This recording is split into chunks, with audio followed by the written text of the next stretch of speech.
चलिए शुरू करते हैं। सबसे पहले हम थोड़ा सब्जेक्ट के बारे में समझते हैं। हमारा सब्जेक्ट है रसशास्त्र एवं भेषज कल्पना। इससे पहले इसके 2 पेपर होते थे, रसशास्त्र का अलग से होता था, भेषज कल्पना का अलग से होता था। पर अब एनसीएसएम ने क्या किया है, दोनों सब्जेक्ट को मर्ज कर दिया है। रसशास्त्र एंड भेषज कल्पना पेपर 1, रसशास्त्र एंड भेषज कल्पना पेपर 2, इस तरीके से डिजाइन किया है। अब अलग अलग पेपर नहीं होगा पहले की तरह, रसशास्त्र और भेषज कल्पना, पहली बात। दूसरी बात, अब जो पैटर्न है वो पहले से थोड़ा अपडेट कर दिया गया है और चेंज कर दिया गया है। तो अब हम सारी चीजें अपनी जो भी करेंगे वो एनसीएसएम के सिलेबस के अकॉर्डिंग अपनी पूरी क्लास रहेगी। सारे नोट्स, सारे पॉइंट्स पूरा यूजी को तो लिया ही है, साथ में हम पीजी पॉइंट ऑफ व्यू को भी देखेंगे इसी के साथ में। तो आपके इस लेक्चर से पूरा एनसीएसएम कवर हो जाएगा, plus PG point of view से भी हो जाएगा। देखिए सब्जेक्ट बहुत लेंथी है, याद करने का है, ट्रिक से आपको याद कराएंगे। पेपर 2 तक पूरा ड्रग्स के ऊपर है, सब कुछ याद करना है। जितनी चीजें सिंपलीफाई होगी उतनी सिंपल करेंगे, पर बहुत जोर शोर से पढ़ेंगे। बस आप डेली की वीडियो डेली पढ़ते जाइए, याद करते जाइए मेरे साथ, तो चीजें कभी भी कहीं भी परेशानी की बात नहीं आएगी। तो अब हम सिलेबस देख लेते हैं अपना। सिलेबस में सबसे पहला है क्रोनोकोलॉजिकल डेवलपमेंट ऑफ आयुर्वेद्य औषधि निर्माण, ये पहला है। पेपर 1 से हम शुरुआत करें, पेपर 1 के लिए चैप्टर नंबर 1 से। देखिए रसशास्त्र जो सिलेबस है ये यूजी के साथ पीजी पॉइंट ऑफ व्यू से भी बहुत इम्पोर्टेंट है। अभी तक पीजी में रसशास्त्र भेषज कल्पना से 8 सवाल आते थे, तो आप समझ सकते हैं इस चैप्टर की इम्पोर्टेंस। तो पूरे ध्यान से, पूरे शिद्दत से, इसमें कड़ी मेहनत के साथ आप और हम आगे बढ़ते रहेंगे। चलिए तो फिर शुरू करते हैं। शुरू करने से पहले देखते हैं कि चैप्टर नंबर 1 में हमें क्या पढ़ना है। तो जो अपना चैप्टर नंबर 1 है उसमें बेसिकली अपन को जो करना है वो चीजें क्या है, क्रोनोकोलॉजिकल डेवलपमेंट की शास्त्र का, भेषज कल्पना का कैसे विकास हुआ, डेवलपमेंट हुआ, आयुर्वेदीय औषधि, जो आयुर्वेद की औषधि हैं उनका कैसे निर्माण होता है, ये बेसिक सी चीजें हम देखेंगे। इसके अंदर सबसे पहले हम डेफिनेशन देखेंगे, फिर वही उसका विकास रसशास्त्र और भेषज कल्पना का, फिर इसका महत्व देखेंगे, फिर इसके बाद रसशाला के बारे में देखेंगे, रस मंडप के बारे में देखेंगे, फिर इसके बाद हम अभी रिसेंट में क्या डेवलपमेंट चल रहा है ये भी देखेंगे कि अभी रिसेंट डेवलपमेंट क्या हुआ है फार्मास्यूटिकल आयुर्वेदिक में, मतलब ये इसको हम आयुर्वेदिक फार्मास्यूटिकल से भी रिलेट करके देखेंगे। चलिए तो अब आपके हमारे सिलेबस समझ में आ गया है कि रसशास्त्र भेषज कल्पना के पेपर 1 के पहले चैप्टर को हम शुरू करने जा रहे हैं, जिसमें हमें क्या क्या चीजें पढ़नी है। ठीक है, चलिए तो शुरू करते हैं। उम्मीद है आप सभी बढ़िया होंगे। मेरा नाम है डॉक्टर राघवेंद्र सिंह और हम शुरू कर रहे हैं रसशास्त्र पेपर 1 का टर्म 1 का सिलेबस, चैप्टर नंबर 1। पूरी चीजें आपको एनसीएसएम के अकॉर्डिंग आपकी टर्म टेस्ट की भी तैयारी कराई जाएगी, आपको एमसीक्यू प्रैक्टिस भी कराए जाएंगे, लॉन्ग आंसर भी प्रैक्टिस कराई जाएगी। बस आपको हमारे साथ इसी तरीके से हम जैसे कराएंगे वैसे चीजें करते जानी है। तो आपने देखा था चीजें बिल्कुल पैटर्न के अकॉर्डिंग है। तो सबसे पहली हमने देखा था डेफिनेशन हेडिंग थी सिलेबस में, क्रोनोकोलॉजिकल डेवलपमेंट ऑफ आयुर्वेद औषधि का निर्माण। इसके बाद इसके अंतर्गत हम पहला क्या देखेंगे, डेफिनेशन। देखिए अपने शास्त्र का ही नाम क्या है, रस शास्त्र। तो रस का क्या अर्थ है पहले हम ये समझते हैं, रस शास्त्र में रस का क्या अर्थ है। तो रस का अर्थ रस शास्त्र में क्या होता है, पारद मतलब मरकरी। यहाँ पर इस शास्त्र के अंतर्गत जहां भी रस कहा जाएगा उसे हमें पारद से ग्रहण करना है। पारद, पारद को ही हमने ब्रह्म कहा है, किसी को ईश्वर कहा है और इसी को शिव का वीर्य कहा है। आयुर्वेद शास्त्र में रस के अलग अलग अर्थ आपको और भी पढ़े होंगे, जैसे कि हम मधुर, अम्ल, लवण, कटु, तिक्त, कषाय, षड रस पढ़े थे।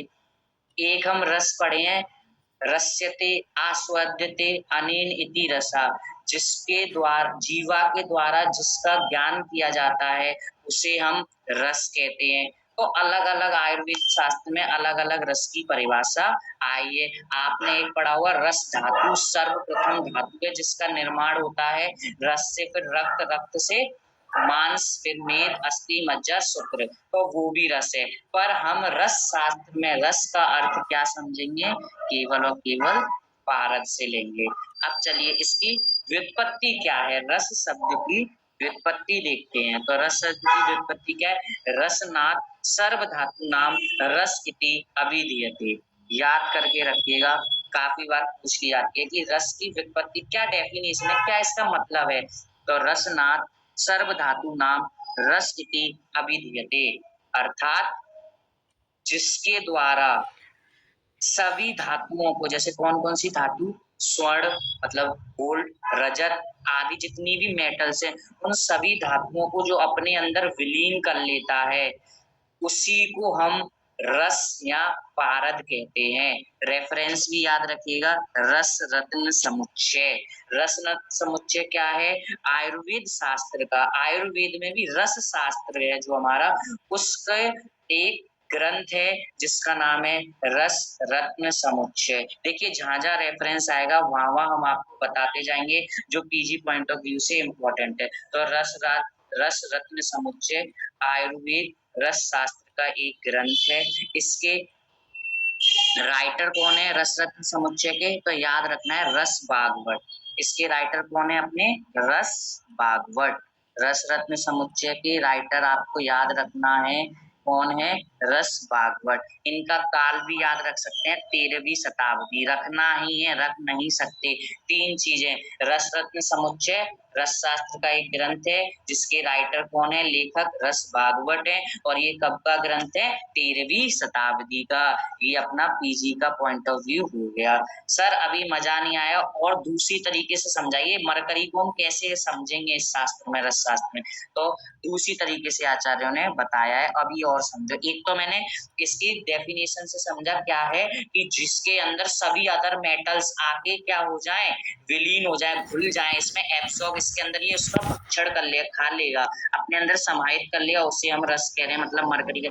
दूसरी डेफिनेशन कैसे समझाया किसी ने, आचार्य रसरत्न समुच्चय जो ग्रंथ है, जो आचार्य रस भागवत के, उन्होंने फिर से कहा है, जरा, जरा मतलब बुढ़ापा, रोग, रोग मतलब रोग, व्याधि और मृत्यु नाशाय रस्यते व रसोमता।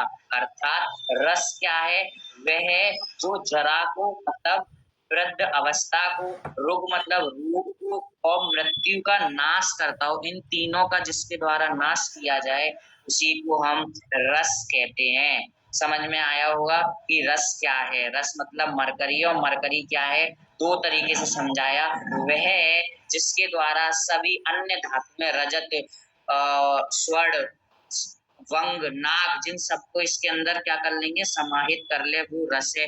दूसरा, जिसके द्वारा बुढ़ापे को, रोग को और मृत्यु का नाश कर दिया जाए उसको हम रस कहते हैं। चलिए ये तो रस की हो गई, अब हम समझेंगे रस शास्त्र की क्या परिभाषा है। चलिए रस शास्त्र की परिभाषा भी समझ लेते हैं जल्दी से। तो रस शास्त्र की परिभाषा क्या है, रस उपरस लोह आनी, रस उपरस लोह आनी, यंत्र आदि करणानी शा, शुद्धि अर्थम अपि लोहानाम तंत्र आदि करणानि च, शुद्धिय सत्वम दुर्ति भस्म करणम च प्रवक्ष्यते। सेम रेफरेंस रस रत्न समुच्चय, दो ही सबसे ज्यादा रेफरेंस पूरे शास्त्र में मिलेंगे अपने यहाँ पे, रस रत्न समुच्चय, रस तरंगिणी।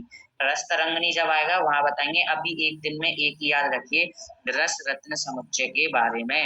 लेखक है रस भागवत, 13वीं शताब्दी का अपना ये ग्रंथ है।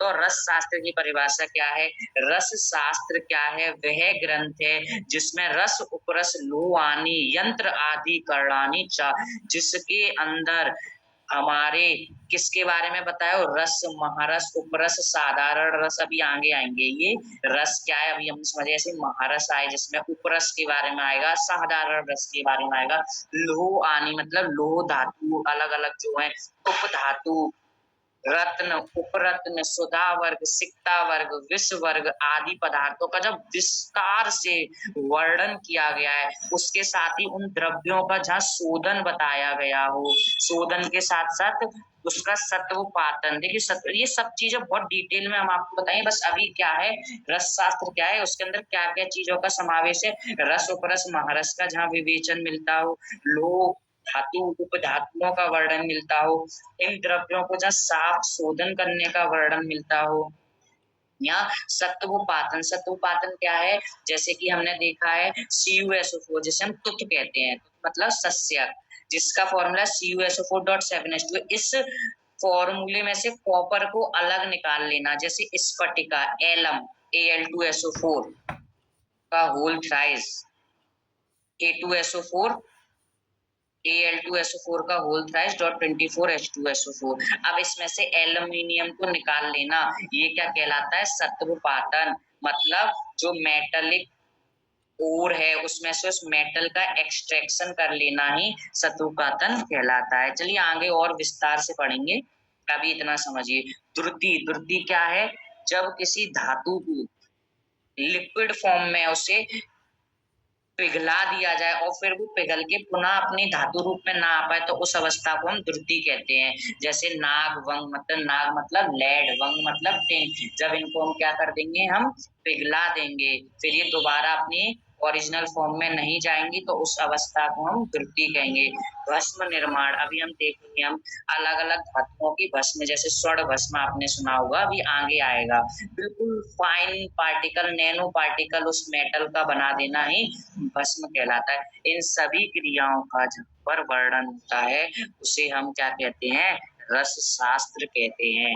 उस सबको हम रस शास्त्र कहते हैं। तो क्या कहा सर आपने, मैंने बस इतना सा कहा, रस शास्त्र वह शास्त्र है जिसके अंदर हम रस उपरस महारस आदि के बारे में, रत्न उपरत्न के बारे में, धातु उपधातुओं के बारे में, सुधा वर्ग सिक्ता वर्ग के बारे में पढ़ते हूँ, इन सभीयों का शोधन पढ़ते हूँ, सत्वपातन के बारे में पढ़े, द्रुति के बारे में पढ़े, भस्म का निर्माण कैसे करते हैं, ये सब चीजों का जहाँ अध्ययन हुआ उसे हम रस शास्त्र कहते हैं।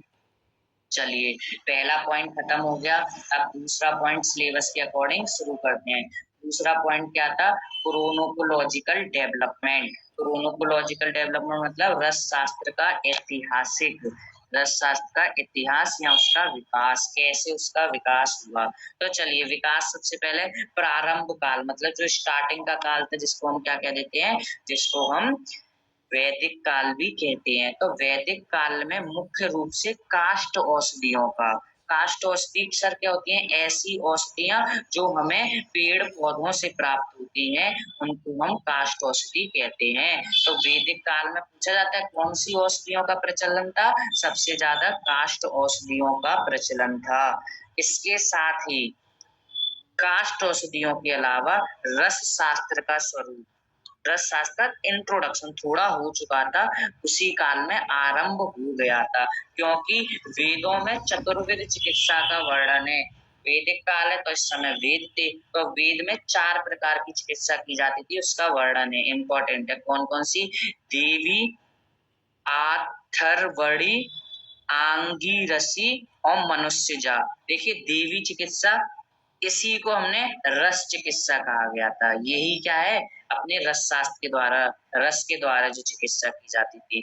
ठीक है, मनुष्यजा क्या है, आपने देखा है आचार्य चरक ने 3 बताई थी, युक्ति पराशय, देव पराशय, सत्वा विजय। तो जो अपनी मनुष्यजा है, इसी को क्या कहा है आगे चल के, युक्ति पराशय चिकित्सा। ठीक है, इसी प्रकार से आथर्वणी कौन सी है अपनी, जो युक्ति पराशय मनुष्य जो हो गई, तो देव पराशय, और जो बची वो कौन सी अपनी, सत्वा विजय। चलिए हमें बस इतना देखना था कि हाँ उस काल में, कौन से काल में, वैदिक काल में रस शास्त्र का भी, रस शास्त्र की औषधियों का भी प्रयोग होना हो गया था। कैसे उसका रेफरेंस मिलता है, उसमें 4 प्रकार की चिकित्सा होती है। जो देवी चिकित्सा है वो कौन सी है, रसायन चिकित्सा है। इतनी बातें याद रखिए। इसके साथ एक और रेफरेंस आया है, दाक्षायणी हिरण रसायन, इंपॉर्टेंट है, याद रखना। दाक्षायणी हिरण्य रसायन, इसका प्रयोग राजा की रक्षा के लिए बताया गया था। चलिए, अब इसका ओरिजिन कैसे हुआ रसशास्त्र का, थोड़ा इस पे देखते हैं, इसका डेवलपमेंट कैसे, इसका विकास कैसे हुआ। तो देखिए, इसके प्रथम उपदेष्टा हर एक के हमने देखे कैसे-कैसे उसकी ओरिजिन, चरक संहिता का हमने पूरा देखा था, फिर सुश्रुत संहिता का भी हम जानते हैं कैसे हुआ था। चलिए, अब हम रसशास्त्र देखते हैं। तो सबसे पहले इनके प्रथम उपदेष्टा कौन से हैं? भगवान शिव को माना गया, रुद्र को माना गया है। फिर जो रुद्र भगवान शिव ने इस शास्त्र को आगे अपने उपासक जो इनके भक्त थे, उनको क्या कहते हैं? सेव। इनको ये दिया था इसका ज्ञान रसशास्त्र का। फिर इसके बाद इनके जो भक्त थे, उनने एक संप्रदाय उनकी हुई। उस संप्रदाय को क्या बोला था? नाथ संप्रदाय। इन एक संप्रदाय थी इन शिव भक्तों की, जिनको हमने शैव्य कहा है, तो उस संप्रदाय का नाम बोला है नाथ संप्रदाय। ये किसने का बताया है? इसके उल्लेख करता किसने बताया इनकी संप्रदाय को, नाथ संप्रदाय? हजारी प्रसाद द्विवेदी। किसने बताया है? हजारी प्रसाद द्विवेदी ने। चलिए, सर बता दिया कि इनके जो उपासक थे उनकी एक संप्रदाय था जिसको नाथ संप्रदाय। अच्छा, ये नाथ जो संप्रदाय थे, जो इनके शिव उपासक थे, जो भक्त थे, वो 3 प्रकार के थे। एक तो जिनको हमने सिद्ध कहा था, जिनको सिद्ध कहा गया था, एक को नाथ कहा गया था और एक को कापालिक मतलब कोल कहते थे। अभी समझेंगे तीनों क्या है।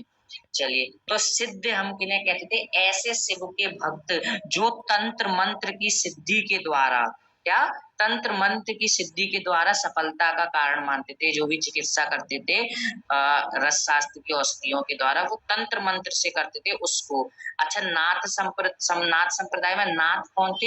ये वह शिव भक्त थे जो शिव के समान कानों में कुंडल डाल के रहते थे। और कोल कौन थे? जो शिव के समान अपने गले में कपाल को लेकर चलते थे। तो टोटल ऐसे कितने सिद्ध हुए हैं रसशास्त्र में? याद रखना है, ये भी पूछा जाता है टोटल कितने सिद्ध हुए हैं। तो 84 सिद्ध हुए हैं। और नाथ कितने हुए हैं? 9 नाथ हुए थे। नाथ संप्रदाय में नाथ कितने हुए? ना से 9 हुए थे। सिद्ध कितने हुए थे? 84।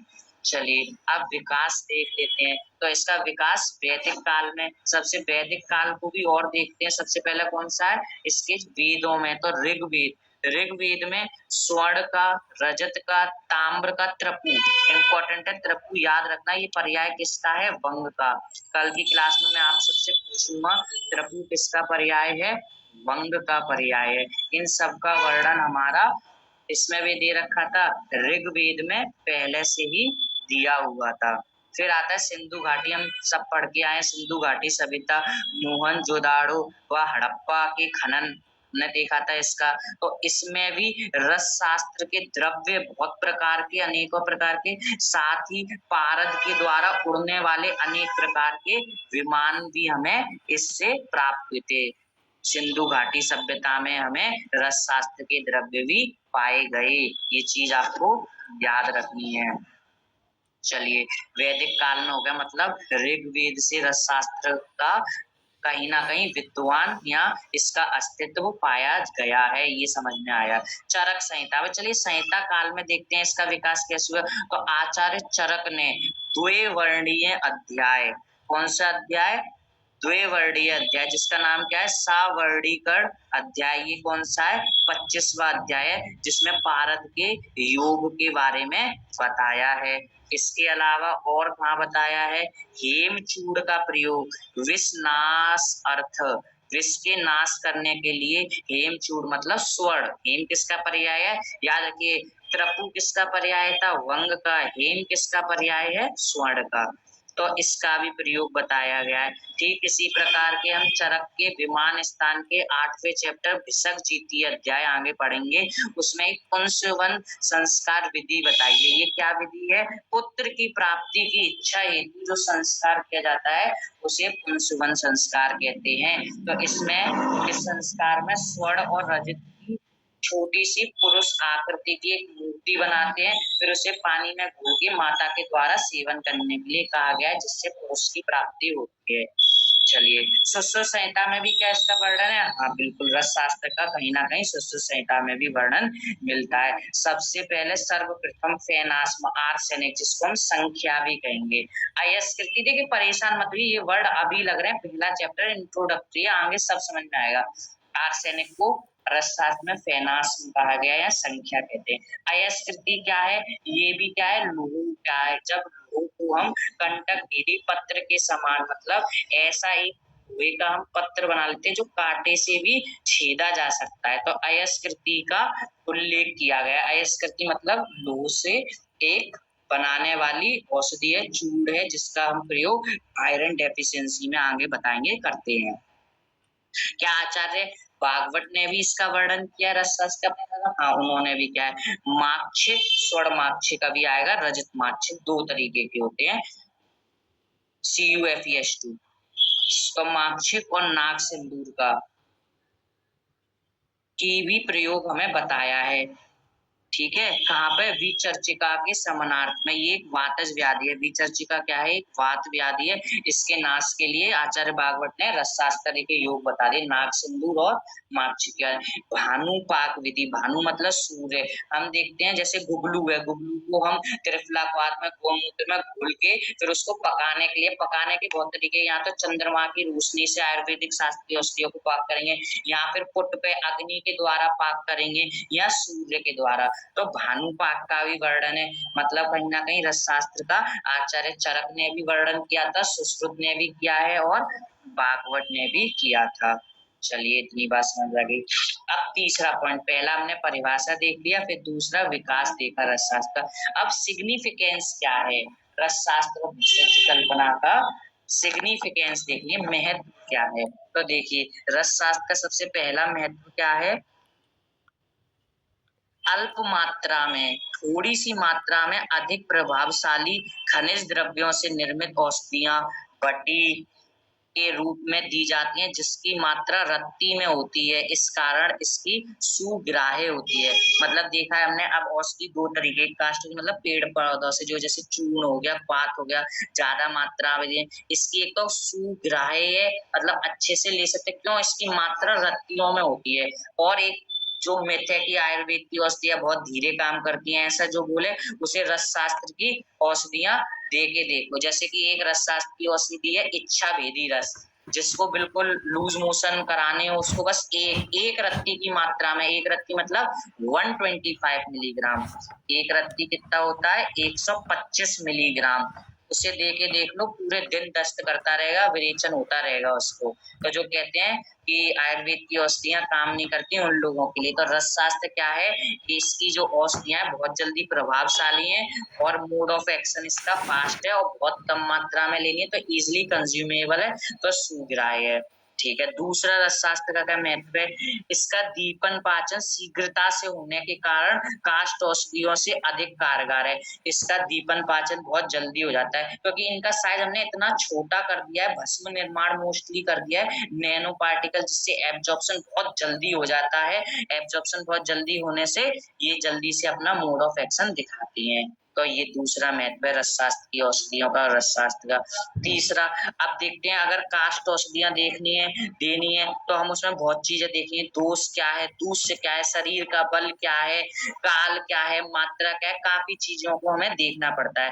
पर रसशास्त्रीय औषधियों के लिए बोला गया है, क्या बोला है? ना दोषाणाम, ना दूष्यानाम, ना चा पुंस पुंस पुन पुंसा परीक्षणम, ना देशस्य, ना कालस्य कार्यम रस चिकित्सते। तो जो रस शास्त्र की औषधियां हैं, इसमें दोष, दूष्य आदि जो परीक्षे भाव होते हैं, जो परीक्षा की जाती है, इनको डिटेल में भी अगर एग्जामाइन ना किया जाए, फिर भी हम इनको दे सकते हो। साथ ही आत्तिक चिकित्सा में, मतलब इमरजेंसी मेडिसिन। आत्तिक का मतलब क्या होता है? इमरजेंसी। तो जो इमरजेंसी में यूज होने वाली मेडिसिन है वो अपनी कौन सी है? आयुर्वेद की रस शास्त्र की औषधियां है। चौथा महत्व हम देखेंगे, ये कुछ दुर्लभ गंभीर बीमारी, जैसे अपनी बहुत कॉम्प्लिकेटेड डिजीज है, कुष्ठ है, श्वेत कुष्ठ है, स्वर भेद है, इन सभी का भी बहुत अच्छे से उपचार हम रस शास्त्र की औषधियों से कर सकते हैं।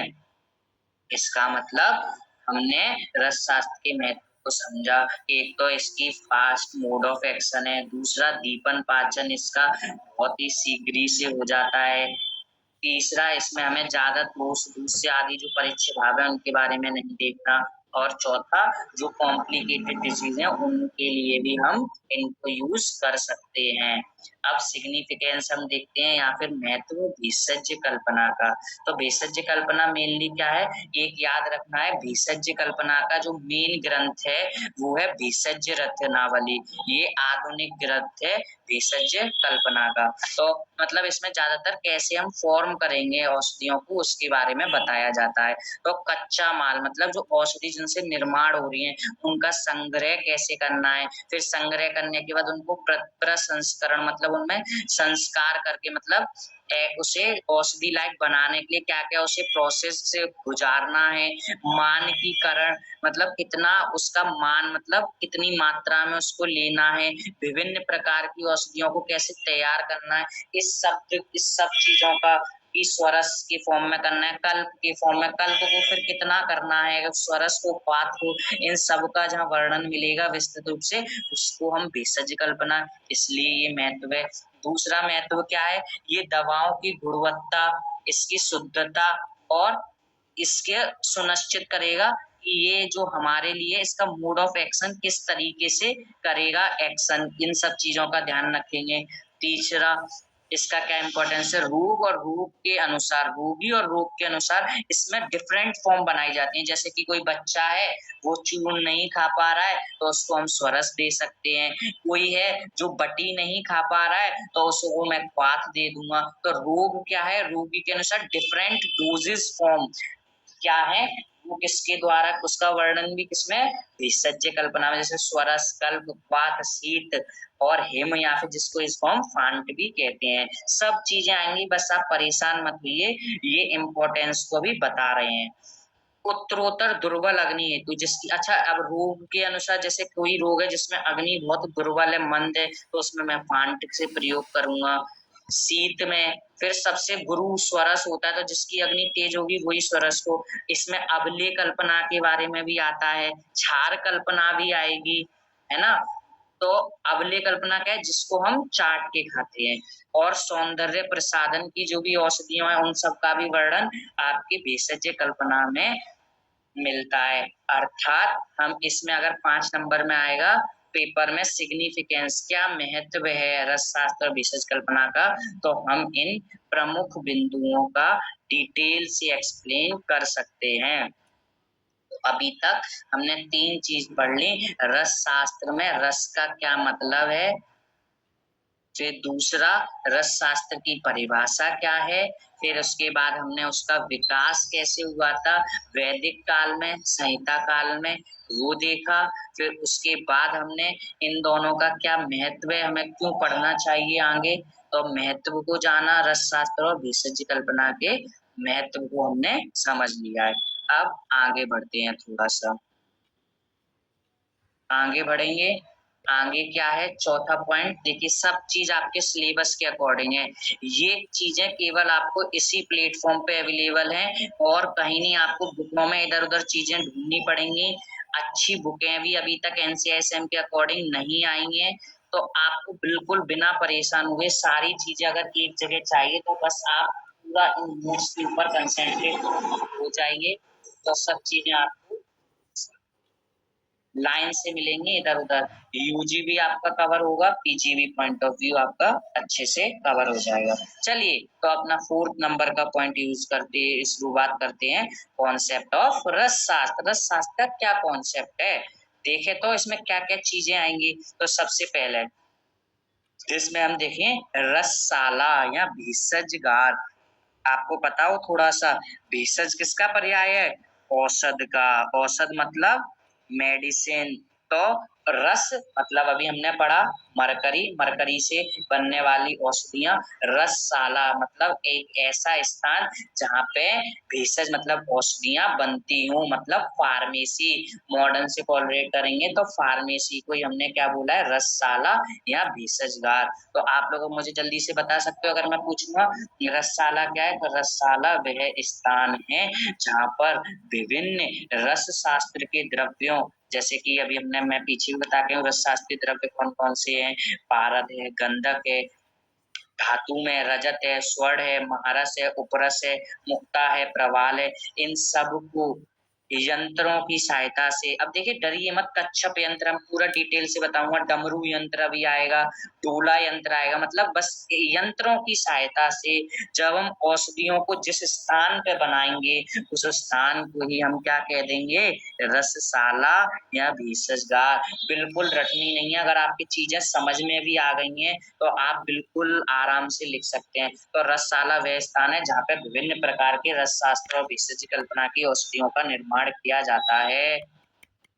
दूसरा, जब निर्माण कर रहे हैं तो द्रव्यों का हम संग्रह भी करेंगे, ठीक है? तो रसशाला में ही हम द्रव्यों का संग्रह भी करते हैं। इसके अलावा जब मेडिसिन बननी है तो उनका शोधन मतलब प्यूरिफिकेशन, मारण, भस्म बनाने की एक प्रक्रिया है, हम वो भी करेंगे। सत्वपातन मतलब all the types of process that are necessary in the formation of a drug, all are perform in a place that is called रसशाला। उस स्थान को हम रसशाला कहेंगे। उम्मीद है ये पॉइंट समझ में आ गया होगा। रसशाला का निर्माण करने का क्या उद्देश्य है? तो दो उद्देश्य बताए हैं आचार्य ने, रसशाला के दो उद्देश्य बताए हैं। एक तो देहवाद और लोहवाद की सिद्धि के लिए पारद को उपयोगी बनाने के लिए। अब देखिए ये दो वर्ड हैं, पूरा शास्त्र पढ़ लेते हैं लोग और उनको ये दो शब्द शायद ही पता होते हैं, देहवाद और लघुवाद क्या है। देखिए रस शास्त्र के से द्वारा रस शास्त्र के ज्ञान अर्जन करने के बाद हम दो चीजों की प्राप्ति सिद्धि कर सकते हैं, एक तो देहवाद की और एक लघुवाद की। सर ये है क्या देहवाद और लघुवाद? तो देहवाद क्या है? ऐसी औषधियों का निर्माण करना, रस शास्त्र में तो रस औषधियों का, रसायनों का ही बनाएंगे, रस औषधि बनाएंगे, जिसके द्वारा हम शरीर में तीन चीजें, जरा, रुग और जरा माने बुढ़ापा, रुग माने जरा माने बुढ़ापा, रुग माने अभी मैंने बताया था आपको रोग, और इसका हम क्या कर सकें? जरा का और रोग का जहां नाश कर सकें, इसी को हम देहवाद कहेंगे। लोहवाद क्या है? सर लोहवाद क्या है? लोहवाद सिद्धि जब हम निम्न धातुओं को उच्च धातुओं में बदल दें। सर लो धातु मतलब निम्न धातु क्या है? जैसे नाग, वंग है, इनको मैं रजत में, स्वर्ण में बदल दूं, नाग को मतलब टीबी, लेड को मैं गोल्ड में कन्वर्ट कर दूं। और हाँ, ये होता था, बताया भी आचार्य नागार्जुन के बारे में, जब आपको आगे मैं बताऊंगा तो उन्होंने इसके बारे में बिल्कुल पूरा। अभी हम पारद के अष्टविध संस्कार पढ़ेंगे, जब पारद का हम संस्कार कर देते हैं तो पारद के अंदर इतनी शक्ति आ जाती है कि उसके द्वारा हम लोहवाद की सिद्धि मतलब निम्न धातुओं को उच्च धातुओं में कन्वर्ट या बदल सकते हैं। तो इन दोनों की सिद्धि कहाँ करेंगे? रसशाला में ही तो करेंगे। रस से जो पारद है उससे सारी प्रक्रिया कहाँ की जाएगी? रसशाला में। तो एक ये उपयोग है इसका कि रसशाला हमारे पास क्यों होना चाहिए। दूसरा, रसशाला में मतलब दवाइयां ही बनेंगी तो औषधियों का निर्माण करने के लिए।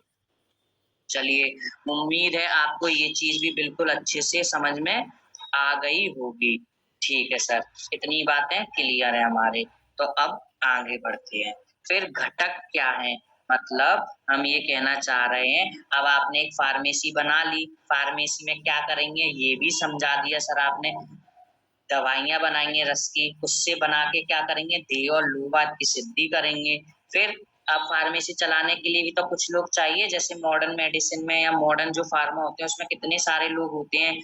तो इसी प्रकार हमारे आयुर्वेद की जो रसशाला या भेषजागार है, उसमें किन-किन 4 लोगों की आवश्यकता पड़ती है, इम्पोर्टेंट है, पूछा जा सकता है। आयुर्वेद रसशाला निर्माण में कितने घटक द्रव्यों की आवश्यकता होती है? 4। कौन-कौन से? सबसे पहले गुरु, मतलब बताने वाला। गुरु कौन होगा? गुरु के कैरेक्टरिस्टिक, जिसको रसशास्त्र ज्ञान होगा सर वही तो बता पाएगा कि कैसे बनेगी रसशास्त्र की, कैसी बात करते हो आप। दूसरा, जो कर्म कुशल हो, मतलब जिसमें दवाइयाँ बनाने की प्रक्रिया आती हो, अपने कार्य में कुशल हो, दक्ष हो, ठीक है? उत्तम आचरणों से युक्त हो, मंत्र की सिद्धि, उसे मंत्र की सिद्धि मतलब मंत्र की जानकारी हो, बाल, वृद्ध, खींचड़ी, भूचड़ी चारणा की सिद्धि। देखिए अभी आएगा गंधक चारण। अब मैं कह रहा हूँ फिर से सब चीजें इतनी इजी तरीके से मैं आपको समझा दूंगा कि आप घर जाके अपने फ्रेंड को, अपने मिलने वालों को भी इस सब्जेक्ट को इतनी आसानी भाषाओं में समझा देंगे। तो अभी परेशान नहीं होना है। गुरु क्या है? जिसको रसशास्त्र का ज्ञान हो, जो कुशल हो अपने कार्य को करने में, उत्तम अच्छे आचरण वाला हो, जारड़ा जिसको जारड़ा की प्रक्रिया खिचड़ी भुचड़ी के द्वारा आता हो, ये सब। दूसरा, योग्य शिष्य, गुरु है तो वहाँ शिष्य तो जरूर होना चाहिए। शिष्य क्या है, दक्ष है, अच्छे से जो गुरु ने बताया उसको समझने वाला होना चाहिए, सदाचारी होना चाहिए, गुरु का भक्त होना चाहिए, दृढ़ प्रतिज्ञा वाला होना चाहिए, आज्ञाकारी होना चाहिए और मंत्र साधना में तत्पर रहना चाहिए। मतलब कुछ भी उसे गुरु कोई मंत्र सिखाए और उसको अच्छे से सीखने के लिए हमेशा तत्पर रहे। तीसरा, परिचालक, परिचारक कौन होता है, हेल्पिंग कंपाउंडर, जैसे नर्स अपने हॉस्पिटल में होती हैं डॉक्टर की सहायता के लिए, ठीक उसी प्रकार से एक गुरु, शिष्य, फिर परिचारक मतलब नौकर या सहायता करने वाला। तो इसके इसके क्या कैरेक्टरिस्टिक है, रस कर्मों में जो सहायक हो, जिसको जो भी कर्म होते हैं रस शास्त्र की रसशाला में, रस औषधियों के निर्माण में, उन सब में सहायता करेगा, तभी तो जब उसे रस कर्म की जानकारी हो। परिश्रमी हो मतलब मेहनत करने के लिए। स्वामी तो मतलब शिष्य होना चाहिए गुरु का भक्त, और ये स्वामी मतलब इसके स्वामी कौन है, गुरु और शिष्य, उन दोनों की बातों को मानने वाला होना चाहिए। भूत आदि को मंत्रों द्वारा दूर करने की जानकारी रखने वाला। अब यहाँ पे भूत का मतलब क्या होता है अपने शास्त्र में, बैक्टीरिया और वायरस, जब इन कंडीशन हो तो इनको भगाने के लिए मंत्रों की सिद्धि हो। इसके नेत्र रक्त वर्ण के हो और कृष्ण वर्ण के हो। तो ये इसके कैरेक्टरिस्टिक है परिचारक के। तीसरा, कालिनी, ये स्त्री है। सर यहाँ स्त्री क्यों रखा गया है, ये टेस्टिंग के लिए, जो औषधि बनी है उसको प्राचीन समय में टेस्ट करने के लिए जिस स्त्री पे किया जाता था उसको कालिनी कहा गया है। तो पारद के शरीर में क्रामण हेतु मतलब खिला के उसके इफेक्ट को देखने के लिए जिसकी आवश्यकता होती थी उसी को कालिनी स्त्री कहा है। ये कैसी होनी चाहिए, इसके भी हर स्त्री को आप कालिनी स्त्री के रूप में स्वीकार नहीं कर सकते हैं। मृदु भाषा वाली हो, मृदु स्पर्श हो, स्निग्ध कमल, कमल के समान सुशोभित इसके नेत्र हो, घुंघराले बाल हो और कृष्ण पक्ष में ऋतुमती होने वाली। ऋतु मतलब मोस्ट फर्टाइल पीरियड उसका कब आना चाहिए, कृष्ण पक्ष में। ऐसी स्त्री को हम कालिनी के रूप में प्रयोग करते थे। चलिए सर ये बात भी समझ में आ गई। हमने क्या पढ़ा था अभी टॉपिक, रसशाला निर्माण। रसशाला क्या होता है, भेषजागार, मतलब वह स्थान जहाँ पे औषधियों का निर्माण होता है। इसका उद्देश्य पढ़ा था, क्या उद्देश्य है हमारा, तो हमने देख लिया दो उद्देश्य हैं, भेष सिद्धि, लोक सिद्धि और औषधि निर्माण। फिर आता है इसके घटक द्रव्य में क्या क्या चाहिए, तो इसके घटक द्रव्य में हमको चार चीजें, जब भी फार्मेसी होगी इसमें चार लोगों की आवश्यकता होगी, गुरु की, शिष्य की, परिचारक की और चौथी कालिनी की। कालिनी क्या है, वह स्त्री है जिसपे हम डेमोन्स्ट्रेशन करेंगे अपनी बनने वाली ड्रग का। ठीक है, अब आता है रसशाला निर्माणार्थ स्थान। अब वो स्थान जहाँ पे अपन की रसशाला है वो कैसा होना चाहिए उसके बारे में भी कुछ डिस्क्रिप्शन है। ये नहीं हम कहीं पे भी, जैसे भी आपने देखा है मोस्टली इंडस्ट्रियल एरिया अलग होता है कॉस्मेटिक सॉरी कॉस्मेटिक बोल रहा हूँ, रेसिडेंटल एरिया से जहाँ पे लोग बाग रहते हैं। तो मतलब एक स्पेसिफिक स्थान होता है रसशाला निर्माण का, तो वो कैसा स्थान होना चाहिए, एक ऐसा स्थान हो जो भय और आतंक से रहित हो, मतलब जहाँ पे धर्म का राज्य हो, जहाँ पे क्राइम कम से कम हो, ऐसी जगह पर। दूसरा, जहाँ शिव और पार्वती का पूजन होता हो। अभी हमने देखा जो रस शास्त्र है उसके उपदेष्टा कौन है, भगवान शिव रुद्र है, तो उनकी पूजा होनी चाहिए। ऐसे नगर में, एक ऐसा शहर में अपन को रसशाला का निर्माण करना है जहाँ पे चार दीवारी और चार द्वार, मतलब एक ऐसी प्रेमिसेस बनाने हैं जो चारों तरफ से कवर हो, चारों तरफ उसमें द्वार मतलब दरवाजे हो, विस्तृत रमणीय उपवन हो, उसमें गार्डन भी हो, सम्यक वातायन मतलब प्रॉपर वेंटिलेशन होना चाहिए, अच्छे चित्र होने चाहिए। इस प्रकार का विशाल रसशाला निर्माण क्षेत्र होना चाहिए। ये उस प्रेमिसेस के अंदर क्या क्या होना चाहिए, कैसे कैसे, वो सब थोड़ा इंट्रोडक्टरी। अब रसशाला की मैंने जमीन देख ली, चारों तरफ से उसमें बाउंड्री करवा दी, दीवार करवा दी, अच्छे से वेंटिलेशन के लिए जंगले लगवा दिए, खिड़की लग गई, ये सब चीजें हो गई। अब ये मॉडर्न में जीएमपी के अनुसार फार्मेसी बनती है, उसके बारे में पढ़िए। अभी आप केवल आयुर्वेदा पर फोकस करिए, चीजें जहां जैसी आएंगी अच्छे से आपको बताते जाएंगे। चलिए, तो रसशाला में क्या है, कैसे कहाँ पे कौन सी जगह कार्य होगा, क्या हर जगह कोई भी कार्य शुरू कर देंगे? नहीं। तो इसके लिए भी आचार्यों ने विधान किया है कि कौन सी जगह पे क्या कार्य करना है। तो 4 दिशाएं होती हैं, जैसे कि हम जानते हैं उत्तर दिशा, दक्षिण, पश्चिम, पूरब। ठीक है। उत्तर और पूर्व दिशा के बीच में एक कोण बनेगा, जिसको हम क्या बोलेंगे? ईशान कोण। इंपॉर्टेंट है, याद रखना है। क्या याद रखना है? कि एक कोण बनेगा किस किस में? उत्तर और पूरब में, जिसे हम क्या बोलते हैं? ईशान कोण। इसमें क्या होगा? रस औषधियों का संग्रह होगा। जो हमारी मेडिसिन बन गई है, उनको हम इस कोण में स्थापित या फिर कलेक्ट करके रखेंगे। ठीक है सर, इतनी बात समझ में आ गई। फिर पूरब और दक्षिण के बीच में भी होगा एक कोण, जिसको हम क्या बोलते हैं? अग्नि कोण। जिधर क्या करेंगे? हम अग्नि कर्म करते हैं। सर, इतनी बात समझ में आ गई। फिर आता है शस्त्र कर्म। शस्त्र कर्म कहाँ करेंगे? क्या कहीं भी कर दें? नहीं। कहाँ पे करेंगे? दक्षिण और पश्चिम। दक्षिण और पश्चिम, इस रीजन में अपन को शस्त्र कर्म करना है, जिसको हम नैऋत्य कोण भी बोलते हैं। वाइवा में पूछ लिया जाता है कि ईशान कोण की क्या डायरेक्शन है, तो आपको याद रखना है। देखिए, इधर से आप चलना शुरू करिए क्लॉकवाइज। तो उत्तर से पूरब, उत्तर यूपी से पूरब, यूपी की तरफ से चल रहे हैं, क्लॉकवाइज चल रहे हैं। तो सबसे पहले रस औषधियों का वहां संग्रह करेंगे। फिर उसके बाद पूरब से दक्षिण की तरफ जाएंगे, तो वहां अग्नि की, दक्षिण दिशा की ओर जा रहे हैं, मतलब अग्नि कर्म करेंगे, और इस कोण को आगन्य कोण कहते हैं। साथ ही इसी तरीके से दक्षिण और पश्चिम के बीच में जो एंगल, जो कोना आएगा, उसमें हम क्या काम करेंगे? शस्त्र कर्म करेंगे। मतलब औषधियों को कूटने पीटने के लिए जो भी शस्त्रों के द्वारा हम काम करेंगे, वो नैऋत्य कोण में करते हैं, याद रखिएगा। और लास्ट अपना एक बचता है, जिसे हम वायव्य कोण बोलते हैं, जिसमें शोषण मतलब सुखाने का, औषधियां जो बन गई हैं उनके सुखाने का जो काम किया जाता है, उसे हम वायव्य कोण कहते हैं। तो याद रखिएगा, वायव्य के सामने आगन्य कोण है और ईशान कोण के सामने आपका नैऋत्य कोण है। इतनी चीजें अच्छे से समझ में आ गई होंगी, आशा है। चीजें सब कुछ से अच्छे से समझ रहे हैं आप लोग। जहाँ दिक्कत आए आप तुरंत मुझसे पूछ सकते हैं। चलिए आगे बढ़ते हैं। आप इस सिलेबस का 5वां पॉइंट क्या है? रस मंडप। रस मंडप सर क्या चीज है? अभी बताते हैं। अभी समझ गए? अब आपने एक फार्मेसी बनाई, फार्मेसी में आपने किसके तय रसशाला का निर्माण कर दिया। आचार्य के अनुसार जो चीज जहाँ सेटअप होनी चाहिए वहां सेटअप भी कर दिया। अब किस जगह पे क्या चीज बनेगी? मतलब रस से बनने वाली औषधियां ही फाइनली बनेंगी, जिसको हम कलेक्शन कहाँ कर रहे थे? ईशान कोण में कर रहे थे ना। तो इन चीजों का जहाँ हम कलेक्शन कर रहे थे, रस औषधियों का बन गई है। तो अब रस की उत्पत्ति ही कहाँ से हुई है? शास्त्र की, उसके उपदेष्टा ही किससे माने हैं? आज भगवान शिव को माना है।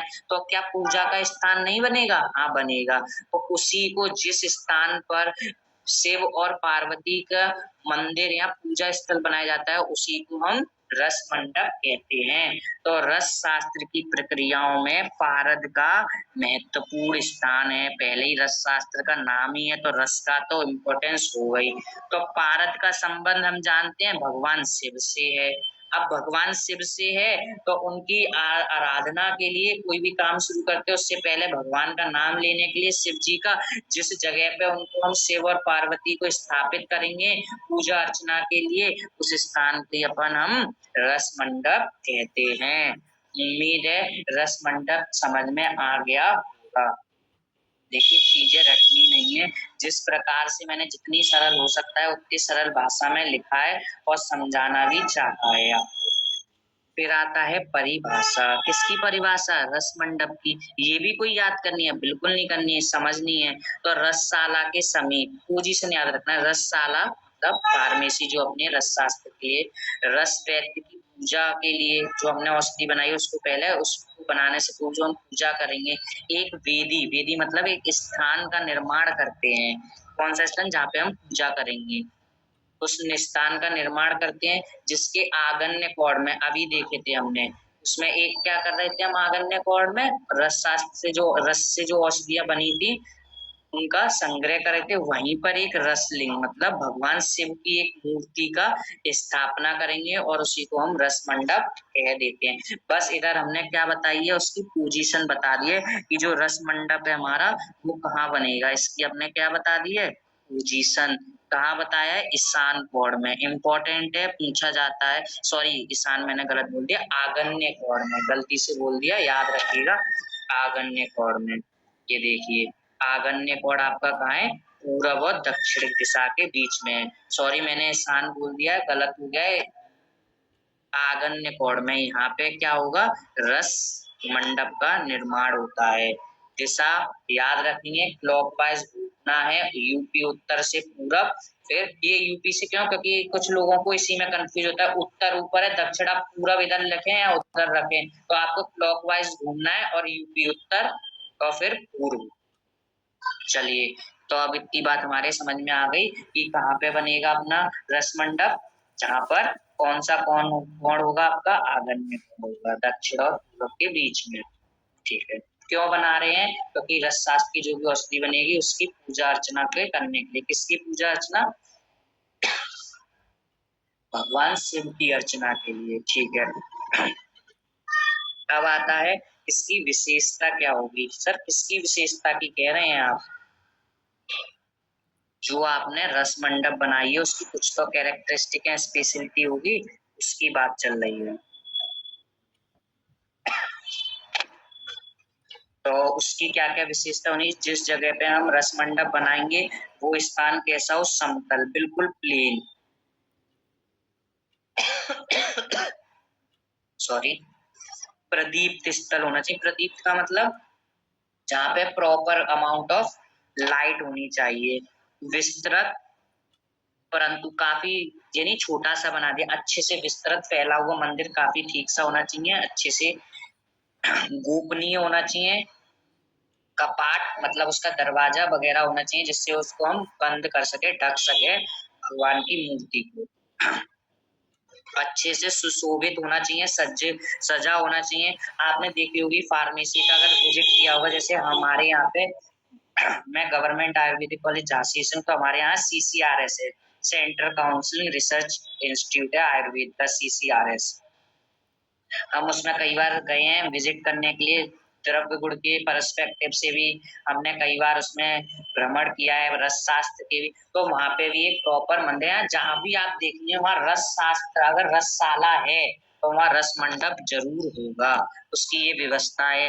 उस मंडप में देखा है आपने, हमारे मंडप जो हमारे मंदिर उसमें हमें ध्वज पताका छत्र ऊपर लगा देते हैं, पुष्प माला का धारण कराएंगे, मृदांग शंख बजाएंगे जब पूजा आरती करेंगे, ये सब इम्पोर्टेंट है। अब इम्पोर्टेंट है ये चीज आपको याद रखनी है, रसलिंग को कैसे, रसलिंग मतलब भगवान शिव की जो प्रतिमा है, जो रसलिंग है, इसको जो रुद्र भगवान है उनको हम उनका जो स्वरूप है उसको हम कैसे बनाएंगे, रसलिंग का जो आपने देखा शिवलिंग। इधर हम क्या करेंगे, शिवलिंग कैसे बनाएंगे, तो याद रखिए तीन चीजों से बहुत पूछा जाता है एग्जाम में, कैसे वाइवा में, कि रसलिंग निर्माण में किन किन द्रव्यों का यूज होता है, तो शुद्ध स्वर्ण पत्र और पारद का और नींबू स्वरस का, इन तीन चीजों का हम प्रयोग करते हैं। किस चीज के लिए प्रयोग करते हैं, रसलिंग के निर्माण में। इसका स्वर्ण का शुद्ध होनी चाहिए, कितने भाग है ये भी याद रखना है, 3 भाग। पारद का यूज करेंगे कितने भाग, 9 भाग। और नींबू स्वरस 32 तोला। 3 चीजों का हमने उपयोग करके रसलिंग का निर्माण करेंगे। निर्माण कैसे होगा अभी बता रहे हैं, ये प्रोसेस भी आप याद रख सकते हैं। सबसे पहले स्वर्ण के पत्रों को ले लेंगे, कितने भाग थे, 3 भाग थे, 1 भाग ले लिया, 1 भाग पारद ले लिया, 9 भाग में से इसका मर्दन करेंगे। मर्दन मतलब खरल ले लेंगे। सब चीजें आपको इतनी अच्छे से आ जाएंगे, अगर मैं नींद में भी आपसे कभी पूछूंगा मर्दन क्या है तो आप वो भी मुझे आसानी से बता देंगे। मर्दन मतलब आपने देखा होगा कि उनको अच्छे से जो डॉक्टर होते हैं वो आयुर्वेदिक वाले, वो एक आपने देखा होता है खरल सा होता है, उसमें एक मूसल से ऐसे पीस देते हैं, तो उसे मर्दन करना। कब तक करेंगे, टाइम भी इंपॉर्टेंट है, समय याद रखना। 3 से 4 दिन उन दोनों को मर्दन कर दिया। मर्दन करने से वो किसके समान हो जाए? नवनीत। नवनीत मतलब माखन, उसका स्वरूप माखन के जैसा हो जाएगा। अब जब माखन के जैसा हो जाए, अभी 9 भाग पारद में से मैंने 1 भाग लिया था, अब जो शेष भाग है उनको पारद को हम लेके नींबू के साथ, नींबू का स्वरस के साथ फिर से मर्दन करेंगे और मर्दन करके क्या बना लेंगे? कजली बना लेंगे। मर्दन करके अब ये जो आपको प्राप्त होगा क्या क्या? पारद, स्वरपत्र और नींबू से जो मर्दन करके जो आपको द्रव्य मिलेगा, इसको हम डोला यंत्र में कांजी भर के, अभी डोला यंत्र क्या आएगा आगे बताएंगे। एक घड़ा ले लेते हैं, उसमें कोई भी द्रव्य भर देते हैं, जैसे पानी भर सकते हैं, त्रिफला पाद भर सकते हैं, कांजी भर देते हैं। अब कांजी भी अभी आएगा।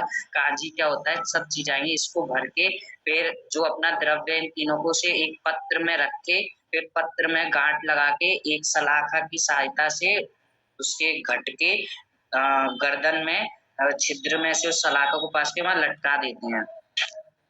जब आएगा तब अच्छे से ये, जैसे कि ये आपका घट है, इस घट में से ये सलाखा निकाल दी, इसमें से ये लटका दिया और ये आपकी फिल कर दिया। किससे फिल करना है? यहाँ पे कांजी से फिल करना है। तो इसके द्वारा हम इसका पाक करेंगे और इससे जो बनेगा उससे हम यूज करेंगे रसलिंग के निर्माण करने के लिए। चलिए लास्ट है आज का कॉन्सेप्ट ऑफ रस और रसायन, मतलब रस क्या है और रसायन क्या है, दोनों में डिफरेंस। रस तो हमने पढ़ लिया, पारद है रस अर्थात पारद। अब रसायन क्या है? तो रसायन क्या है? ऐसी औषध जिसके द्वारा दो चीजों का, जरा मतलब बुढ़ापा और व्याधि का नाश होता हो, उसे हम रसायन कहते हैं। श्लोक भी याद कर सकते हैं, रस का भी हम पढ़ते हैं। जरा रोग मृत्यु नाश्या रस्यते व रसोमता, मतलब जिसके द्वारा वृद्ध अवस्था का, रोग का और मृत्यु, इसमें 3 चीजों का नाश हो रहा है। वृद्ध अवस्था का, रोग का, मृत्यु का, किसके द्वारा? रस के द्वारा। परंतु रसायन के द्वारा जरा और व्याधि का नाश होता है। रसायन किंतु तज गेयम यज्ञ जरा व्याधि नाशनम, याद रखना है। रसायन से 2 चीजों का नाश करते हैं और रस से 3 चीजों का। किसका? जरा का, रोग का और मृत्यु का। ठीक है, अगला क्या डिफरेंस है दोनों में? रसनाथ सर्व धातु नाम रस विद्यते शुरुआती की थी, जो अपने अंदर सभी धातुओं को विलीन कर लेता है, भक्षण कर लेता है सभी चीजों का, उसको हम रस कहते हैं। रसायन क्या है? लाभु पायो ही सस्ता नाम रस आदि नाम रसायनम। चरक चिकित्सा इसका रेफरेंस है, मतलब शरीरगत सभी धातुओं के लिए जो हितकर द्रव्य है उसे हम रसायन कहते हैं, जैसे च्यवनप्राश। ठीक है, चौथा क्या डिफरेंस है? जो रस है वो एक पारद है, पारद को बोधक है, जबकि जो रसायन है वो द्रव्यों के द्वारा किए जाने वाले कर्मों को बोधक है। इतनी चीजें क्लियर। 6th पॉइंट में आया है कि Indian are first to prepare metal based medicine. इसका हम डिस्क्रिप्शन पहले ही पॉइंट नंबर 2 में कि हमने देखा है वैदिक काल में इसका हमें वर्णन मिला है, फिर हमारे संहिता काल में, तो वही सब कह सकते हैं कि हाँ इट इज हैंड्स प्रूफ कि सबसे पहले इंडियन ने ही रस शास्त्र का यूज किया है उसकी मेडिसिन को। उम्मीद है इतनी चीजें अच्छे से समझ में आई होंगी। अब आज का लास्ट टॉपिक है, कल हम इस पूरी का रिवीजन करेंगे, फिर अगला चैप्टर नंबर 2 करेंगे। ये लास्ट है एनसीईआरटी के सिलेबस के अनुसार। रिसेंट डेवलपमेंट, अभी क्या डेवलपमेंट हो रहा है, तो नैनो आयुर्वेदा, ये एक नया कॉन्सेप्ट आया है नैनो आयुर्वेदा। नैनो आयुर्वेदा कुछ नहीं है, रस शास्त्र की जितनी भी औषधियां हैं वो हम कैसे करते हैं, उनका शोधन करेंगे, फिर मारण मतलब उनको भस्म, बहुत इतना छोटे उसके पार्टिकल बना देते हैं 10⁹ नैनो, जिससे क्या होता है उसकी बायो अवेलेबिलिटी बढ़ जाएगी। सर बायो अवेलेबिलिटी बढ़ने से क्या होगा? उसका एब्जॉर्प्शन और उसका एसिमिलेशन बढ़ जाएगा, जिससे उसका मोड ऑफ एक्शन बढ़ जाएगा और हमें रिजल्ट जल्दी आए, ताकि हम ये नहीं कह पाएंगे कि आयुर्वेद की औषधियां धीरे से काम करती हैं, टाइम लेके काम करती हैं। और इसका सोर्स ये इंफॉर्मेशन नैनो आयुर्वेदा कहाँ पे, इसकी ये रिसेंट अभी development NLM national library of medicine, वहां पे इसका डिटेल में वर्णन मिला है। दूसरा पर्सनलाइज्ड ट्रीटमेंट, एक मेरे को अपना पर्सनल ट्रीटमेंट करना है। पर्सनल ट्रीटमेंट जैसे हेरिडिटी, कुछ ऐसी बीमारियां हैं जो एक जनरेशन से दूसरी जनरेशन में जा रही हैं, उनकी कैसे हम रोकथाम कर सकते हैं, ऐसी क्या दवाइयां हैं जीन्स में जाके उनके प्रकृति के अनुसार जो चिकित्सा करके हम बिल्कुल सटीक परिणाम, बिल्कुल एग्जैक्ट उसका रिजल्ट दे सकते हैं। इस पे रिसर्च कर रही है किसके द्वारा? रस शास्त्र की औषधियों के द्वारा। जैसे एक एग्जाम्पल में जीनो वेरिएंट, विशिष्ट आयुर्वेदिक औषधि के प्रति बेहतर प्रतिक्रिया, ये एक मेडिसिन अभी चल रही है जो जीन लेवल पे काम करती है। एक पर्टिकुलर जो जीन में प्रॉब्लम है जिसके कारण वो डिसीज हेरिडिटरी हो रही है, उसको नाश करने की, ये सभी अभी आपके रिसेंट डेवलपमेंट हैं जो आयुर्वेद में रस शास्त्र के प्रोस्पेक्ट में हो रहे हैं। बस नाम याद रखिएगा, काफी है इतना। चलिए तो आज के लिए इतना ही रखते हैं अपनी क्लास को। उम्मीद है चीजें आपको अच्छे से समझ में आई होंगी। 2 मिनट हैं, आपको अगर कुछ भी ना समझ में आओ तो आप सब लोग पूछ सकते हैं।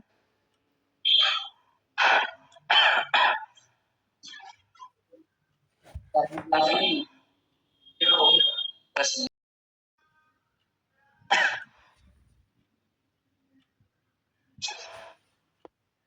चलिए तो उम्मीद है आज की क्लास आप लोगों को बहुत पसंद आई होगी। आज की क्लास में हमने चैप्टर नंबर 1 पूरा कंप्लीट कर दिया है। इस पूरे चैप्टर को हमने बिल्कुल एनसीईआरटी सिलेबस के अकॉर्डिंग सबसे पहले रस शास्त्र की परिभाषा पे पहुंचने से पहले रस के बारे में पहले सीखा, फिर रस शास्त्र की परिभाषा देखी, फिर उसके बाद इसका कैसे विकास हुआ ये देखा, फिर रस और रसायन के बारे में देखा, फिर इसकी रसशाला के बारे में कैसे बनाते हैं, क्या स्थान है, उसमें क्या कैरेक्टरिस्टिक है, फिर रस मंडप के बारे में पढ़ा था, और फिर इसके बाद अपना जो मॉडर्न में अभी डेवलपमेंट हो रहा है किस तरीके से, ये सारी चीजें हमने अच्छे से। रसलिंग के बारे में याद रखिए कैसे बनता है, स्वर्ण पत्र, पारद और नींबू स्वरस कितना 3932 तोला है, और स्वर्ण पत्र 3 भाग और पारद 9 भाग। ये पूरा डायग्राम कई बार पूछा जाता है, कौन सा किस जगह हम स्टोर करते हैं, ये चीजें याद रखनी है। साथ में आपको परिभाषा में ये रस की परिभाषा याद हो जाए तो बहुत इंपॉर्टेंट है, हो ही जाएगी। तो शब्द है रसनाथ सर्व धातु नाम रस इति अभी दियते, और ये वाले भी जरा रोग मृत्यु नाशाय रस्यते व रसूमता, जिसके द्वारा जरा मृत्यु और व्याधियों का नाश हो उसी को हम रसशास्त्र कहते हैं। एक मैंने इंपॉर्टेंट चीज बताई थी कि ये जो रेफरेंस यहाँ पे दे रखा है रस रत्न समुच्चय, इसका याद रखिएगा। इसके राइटर आपके रस भागवत है। कल आके मैं आप लोगों से सबसे पहले यही पूछेंगे कि इसके राइटर क्या है और इसका काल क्या है, 13वीं शताब्दी। चलिए इसी तरीके से आप पढ़ते रहिए, हम पढ़ाते रहेंगे, चीजों को आसान बनाते रहेंगे। आज का लेक्चर यहीं पे खत्म करते हैं। उम्मीद है आप लोग बहुत अच्छे से समझे होंगे, चीजें सब कुछ आसान है। देखिए पढ़ना आपको ही पड़ेगा, पढ़ने से ही चीजें याद होंगी। मल्टीपल रीडिंग ही एकमात्र है पूरी रसशास्त्र समझने के साथ रटने का विषय। स्पष्ट कह रहा हूँ, आगे अभी दवाइयों के नाम आएंगे, आपने सुना होगा चित्रकादिवटी, उसके हम घटक द्रव्य याद करेंगे। लवण भास्कर चूर्ण के बारे में पढ़ेंगे। ऐसी आरोग्यवर्धी वर्तनी, श्वास कुठार रस के सारे द्रव्य आपको बिल्कुल इजीली वे में हम सब याद करवा देंगे, बस आपकी एक शर्त है, पढ़ते रहिएगा। चलिए आज का लेक्चर यहीं खत्म करते हैं। Thank you. जो भी पूछना हो आप लोग मुझे कल पढ़ के रखिएगा, वहां से आप लोग मुझे पूछ सकते हैं। चलिए सी यू सून। आज का लेक्चर खत्म करते हैं। उम्मीद है कल आप सब लोग इसे अच्छे से पढ़ के आएंगे। चलिए तो उम्मीद है आज की क्लास आप लोगों को बहुत पसंद आई होगी। आज की क्लास में हमने चैप्टर नंबर 1 पूरा कंप्लीट कर दिया है।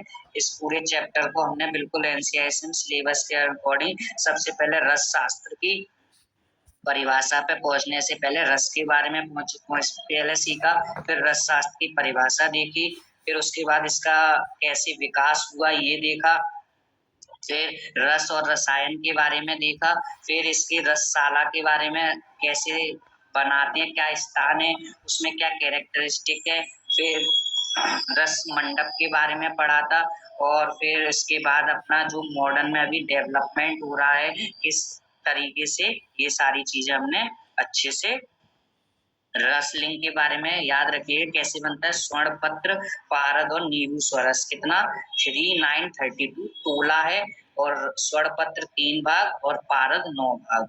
ये पूरा डायग्राम कई बार पूछा जाता है, कौन सा किस जगह हम स्टोर करते हैं, ये चीजें याद रखनी है।